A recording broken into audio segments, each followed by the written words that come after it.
يا أيها النبي أي يا محمد إنا أرسلناك شاهدا ومبشرا ونذيرا وداعيا إلى الله بإذنه وسراجا منيرا. انظروا أحباب رسول الله صلى الله عليه وسلم واسمعوا إلى الخطاب من الحق جل جلاله، نداء من الله عز وجل: يا أيها النبي.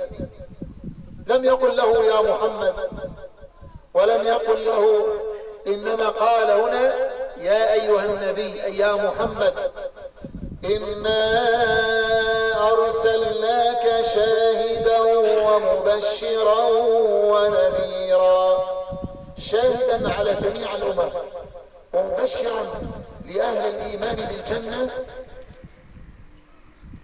ونذيرا من الكافرين من النار، وداعيا إلى الله بإذنه وسراجا منيرا. يا أيها النبي إنا أرسلناك شاهدا ومبشرا ونذيرا، نذيرا للكافرين ومبشرا لأهل الجنة، لأهل الإيمان بالجنة، اللهم اجعلنا من أهلها يا رب. وداعيا إلى الله بإذنه وسراجا منيرا. الله جل جلاله وصف الشمس بالسراج الوهاج، لكن الله عز وجل هنا وصف النبي عليه الصلاة والسلام بالسراج المنير، فالسراج المنير هو أقوى من السراج الوهاج. العالم كله بحاجة إلى السراج الوهاج، إلى ضوء الشمس، لكن هناك أحوج من الشمس ألا وهو سيدنا محمد عليه الصلاة والسلام. اللهم صل وسلم وبارك على سيدنا محمد وعلى آله وأصحابه أجمعين. تجد عندما يذكر اسم الحبيب محمد عليه الصلاة والسلام ويصلى عليه تجد الأمان، الطمأنينة، الراحة، لأن الله جل جلاله قال في القرآن الكريم: إن الله وملائكته يصلون على النبي يا أيها الذين آمنوا صلوا عليه وسلموا تسليما. اللهم صل وسلم وبارك على سيدنا محمد وعلى آله وصحبه وسلم. قال رسول الله صلى الله عليه وسلم: أقربكم مني مجلسا يوم القيامة أحاسنكم أخلاقا. فبقدر ما يكون الإنسان أخلاقه حسنة، أخلاقه طيبة، بقدر ما يكون قريبا من رسول الله صلى الله عليه وسلم.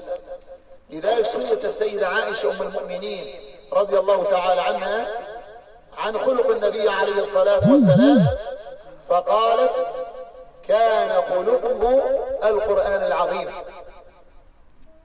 لذلك يقول الإمام المنذري رحمه الله في قصيدته: بمكارم الأخلاق كن متحليا واصدق وجد ونافس الأبطال، الله فاعبد واستقم وتصدقا وادع الشكور فلا يرد سؤالا. بمكارم الأخلاق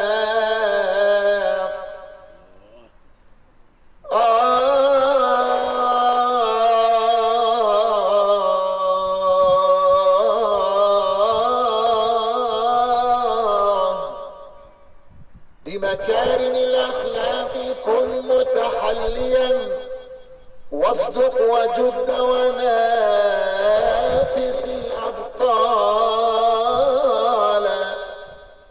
الله الله فاعبد واستقم، الله فاعبد واستقم وتصدقا وادع الشكور فلا يرد سؤالا. لا إله إلا الله الملك الحق المبين محمد رسول الله الصادق الوعد الآمين.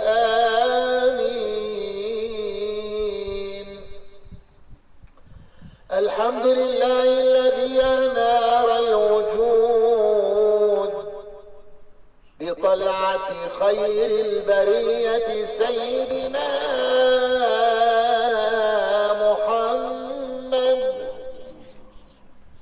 محمد عليه الصلاة والسلام، قمر الهداية وكوكب العناية الربانية، مصباح الرحمة المرسلة وشمس دين الإسلام.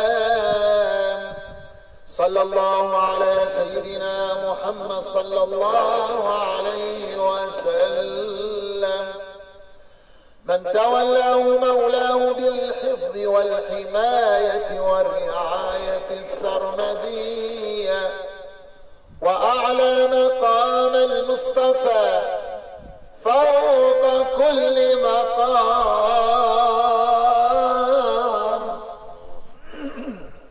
وشرف أمة النبي محمد صلى الله عليه وسلم على سائر الأمم السابقة القبلية بقوله تعالى: كنتم خير أمة أخرجت للناس